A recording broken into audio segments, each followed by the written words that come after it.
We have a lot of man-eating plants on this property. A lot of them are blackberries. Blackberries are awesome fruit, and we have a ton of them around here. But man, they are covered with thorns, and they are tenacious. They just, once they get a hold of you, they won't let go. Every time we want to have some blackberries, we come out bleeding. But I guess it's worth it. But another one is like a rose type of plant that grows around here.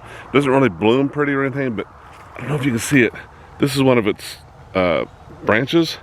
They go for miles, and you can see those thorns on there. Can you see them? I don't know.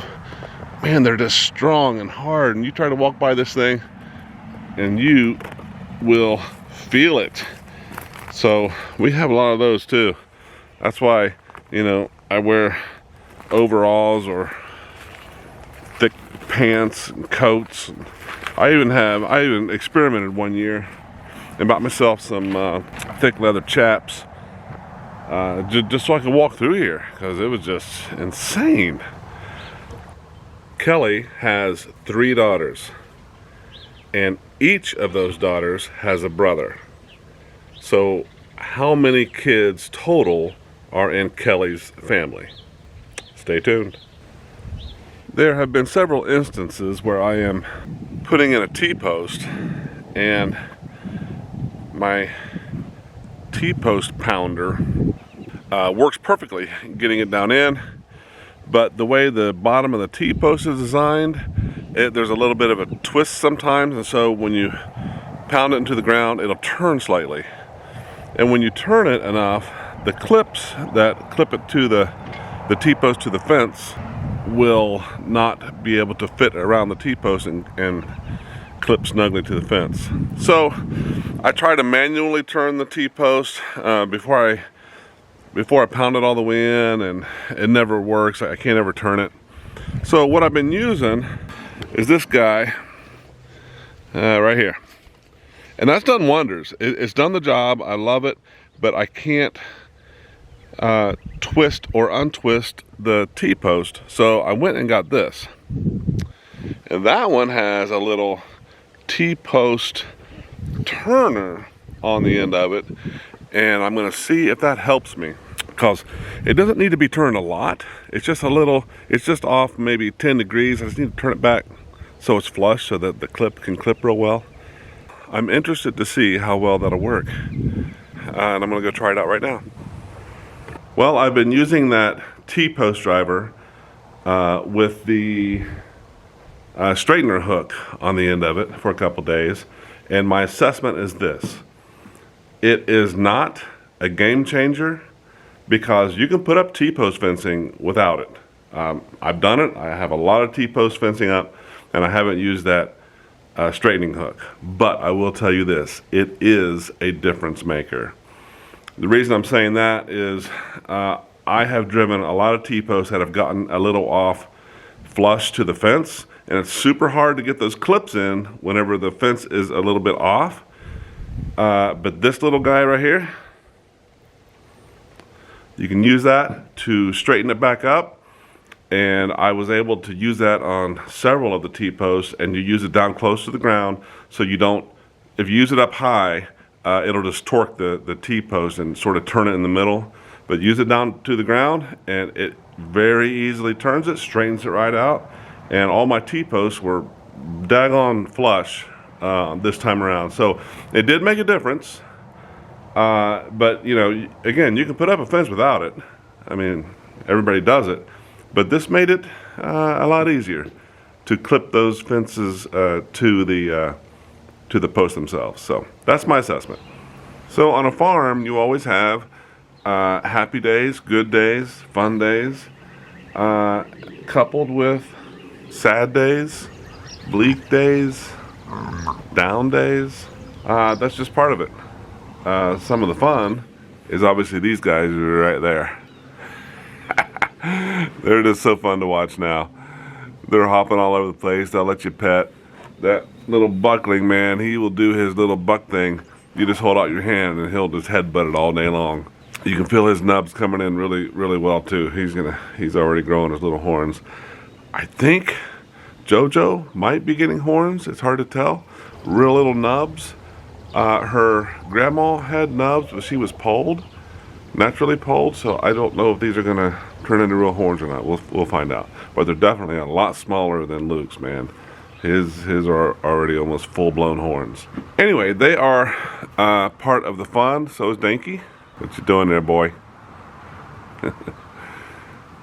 Yeah, he's a cutie.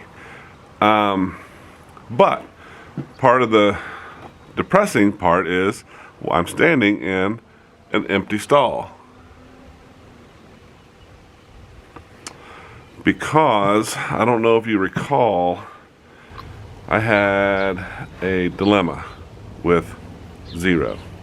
There was no longer a need for him in the purpose he was originally purchased for, to be a companion goat to Kubo. Kubo now has Ringo, and I tried to put Zero in with Meadow, but he was just too aggressive. Not mean, but just bucky all the time, and it just wore Meadow out. She's like, man, I can't do it. So there was no place to put him where he would be an asset to the farm. So I put him up for sale, and somebody came and bought him this morning. It happened so quickly I didn't even have time to record any of it, and I apologize, but we will miss that guy because he was an awesome goat. He really was. He was friendly, strong, proud, had a big personality. But he has gone on to a better place. I hear there are lots of goats there, like and sheep, like 40 plus. So he should find himself a nice home, and it's best that happened. Plus, we're going to move Meadow and the kids over here, so they have this big open field now, and over here, and we're going to get a 4-H show goat and put him over here. So we're going to get all that stuff arranged. The show goat comes in about 2 weeks, so we have time to prepare. But I'm going to clean out Zero's stall today to get Meadow and her kids over here, and it'll be fun to watch them play in this giant field. Anyway, that's what I'm doing today. Well, it's the middle of April, or close to the middle of April, and it's still getting down below freezing. It snowed a little bit today. So I said I was going to muck out some stalls, which I'm doing right now, but I wanted to show you something first. This week something kind of exciting happened. I finished this new pig pen here, and for the first time ever I get to use one of these Pigloos. And they're in it right now. Let's go look at them. Here, look, they're right there. Let's zoom in on them a little bit. There you go. Snug as a bug, you know what I mean? So that's exactly what I wanted. It's doing awesome. And it's super easy to transfer them from pen to pen because they're actually connected. And I have a gate separating the two. So open the gate, jiggle a little food around, and they come right through. No problem. So this is the old pen right here. And the gate is right there, connected to this new pen. So it's working out real good. I'm liking it. They have fresh grass and vegetation in there. So when it gets eaten out and this place right here grows up, switching right back. It's a pretty cool setup. Alright, the stall has been cleared out of all the straw. I'm going to put fresh straw in there. I'm also going to try to build a little creep feeder place in the corner there. We'll see how that goes. Okay, do you all remember when I was wondering if JoJo and Luke were going to have floppy ears? Well, JoJo now has one straight ear and one floppy ear. So I think they're going to grow out and be like their moms and dads, just straight out there. Can't really get a good shot here, but I think you can see it there. But I think I have meadows in the kids area the way I want it. And it's right here. You can see their warming station. You can see this panel right here. That allows them to go under it to get feed in that feeder right here. And not let meadow get in there. So it's called a creep feeder. And it's hooked on either side of the wall here. Down there and down there. The cat walked across here when I was working and planted himself right here in this hay. And that's exactly what I don't want, because the goats are very picky about their hay. And so I had to put a cover over that. That is just part of a dog cage, a little dog cage that my mother-in-law had and gave to us. So, hey, it came in handy, look at that. But I still have a cover on the other one because I don't want the cat to get on it, because we're going to use it for the 4-H goat.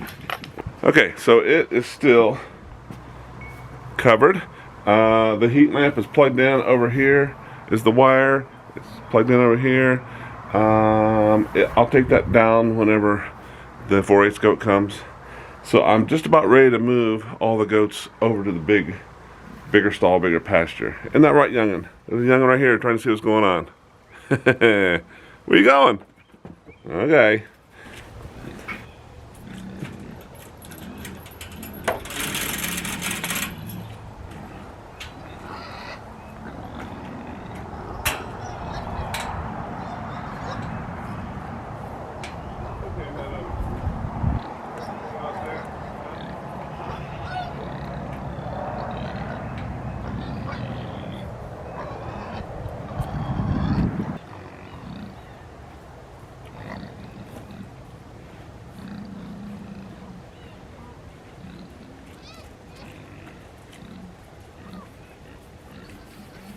Come on.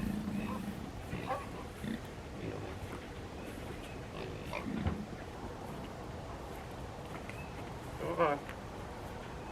Come on. Come on. There you go. There you go. Never been out here, have you?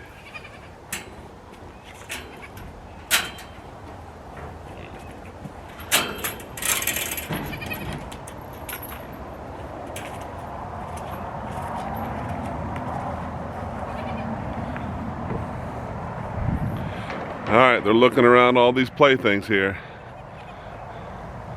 I put new pieces of wood on here because we've had kids out here before that have got their legs stuck on those slats, and I mean, it was pretty scary. They didn't break their leg, but they fell back on their back with their legs stuck on a slat and just screaming, you know, bloody daylights. So now it's goat proof, but they love climbing on that. Where you going? You calling for mama? Mama's over here. What? The kids don't know where she is. They're looking at the pigs. Looking at the pigs and going, are you my mama? Come on, don't you hear mama over here calling for you? They're out here. There you go. Come on. There's mama. What do you think? Yeah, it's all strange, isn't it? Huh? Come on and explore your new digs. There you go. There you go. You found your warmer. All right. Yeah, you can't get in there, can you, Meadow? You might try. All right, you guys have fun exploring. I caught him up on the thing here, the slide. Yeah, see? They're already getting up on it. I knew they would. They've only been out here an hour. Oh yeah. Goats are the best. Kids, more specifically, but goats are the best. See if they go down the slide. I haven't seen them do it yet. You gonna go down the slide? Huh? Uh-oh. Come on. What do you think? Oh. Think you show them how to do it. Okay. It's been about a week and a half since we got the chicks. So I'm going to give you a little bit of an update. They are gigantic now. I'll let you see them here. This is what one looks like in my hand now. A little buffalo Orpington. It got so huge. Did you get huge? Oh. And then here they are. Very shortly, they will be put out in the coop. But they have grown quite nicely. Not having any issues. They're still in the house, so they've been plenty warm. We've had some cold nights down in the 30s. So I'm gonna go clean out the coop some today. And so these guys will probably be put out there in the next couple days. And probably use a heat lamp in the general coop for just a couple days just to get them used to it. But I think they're ready to be set loose. And there is a guinea. It's in the light, can't see it. There you go. They have been the loudest of all the fowl the guineas have. So, like I said, we've never raised them before, so this is a fun experience. Man, it is a beautiful day today. I'm about ready to walk under our tulip tree, and in it is a mourning dove that's pretty low, and I think it's going to fly off right when I get close to it. And mourning doves are known for when they start flying, they have this high whistling sound that their wings make. Let's see if we can hear it. It's right up here in the tree. Whoop. There it went.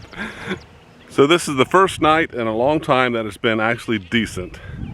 Anyway, because it's a good night, and because my wife has been giving me the side eye last couple days, and that accompanies the question, hey, when are you gonna clean out the chicken brooder, because it's in our house, and when you walk in the room you can sort of smell it.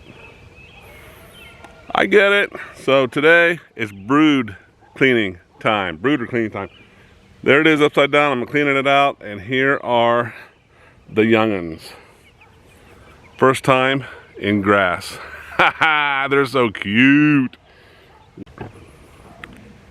I did want to mention something about the feed that these birds are getting. Chickens have starter feed that you can buy at any tractor supply store, farm store, and they need about roughly, I think, 16 to 18 maybe % protein to get them going good. But keets, which are guinea fowl chicks, they need a lot higher, upwards of 28-30%. And they do sell that also, but if you start all of them on chicken feed, starter chicken feed, there's a good chance your keets will not survive. These have gotten the protein food that they need, and chicks can eat the keet protein and it won't hurt them, but the keets, if they don't have what they need, it will hurt them. So I just want to let you know, in case you wanted to raise some guineas from scratch, they need a different kind of food. Okay? Man, I wasn't even thinking about this when I brought the chicks out, but I have an inquisitive dude walking all around this thing. If he pounces in there, I'm gonna have to be rustling around real quick, and I'm not having that. But he is supremely curious right now. Not digging it, so I gotta keep an eye on it. Okay, the answer is there are 4 children. There are the 3 girls, and then there is a boy. The boy is a brother to each of the sisters. Got it? Hey, thanks for watching. Please like and subscribe to continue being a part of all the adventures and stories that happen here on Rubber Soul Farm. We really miss Zero. He was a great goat, but he has gone on to a place where he has a lot of friends, so we're happy for him. And it makes it just a little bit easier that we have 2 kids now to play with and a new goat coming for 4-H. So that's kind of awesome. I'm glad we were finally able to use a Pigloo for the pigs. They seem to really like it. And we got to get the baby goats into the bigger pasture. That was fun. I hope we can spend more time together on the farm, but until then, enjoy your animals and take care of yourselves.